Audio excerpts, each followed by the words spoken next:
Subscribe करो नंगला पर टोचन channel को और बेल आइकन दबाओ लेटेस्ट अपडेट सबसे पहले देखने के लिए।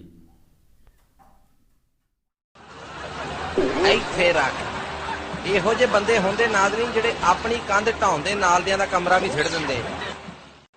ਹੋਈ ਗੱਲ ਰੀਤ ਦੁਨੀਆ ਦੀ ਚੇਂਜ ਹੋਈ ਪਲੇ ਸੀਗਾ ਸਾਈਕਲ ਤੇ ਸਾਈਕਲ ਤੋਂ ਰੇਂਜ ਹੋਈ ਮਾਰਦੀਆਂ ਗੱਲਾਂ ਸਾਲੀ ਦੁਨੀਆ ਤਾਂ ਵੇਲੀ ਐ ਹੁਣ ਦੇਖ ਜੀਟੀ ਰੋੜੀ ਉੱਤੇ ਕਿੱਲੇ ਜੀ ਇੱਥੇ ਰੱਖ ਇਹੋ ਜਿਹੇ ਬੰਦੇ ਹੁੰਦੇ ਨਾਜ਼ਰੀਨ ਜਿਹੜੇ ਆਪਣੀ ਕੰਧ ਢਾਉਣ ਦੇ ਨਾਲ ਦਿਆਂ ਦਾ ਕਮਰਾ ਵੀ ਛਿੜ ਦਿੰਦੇ।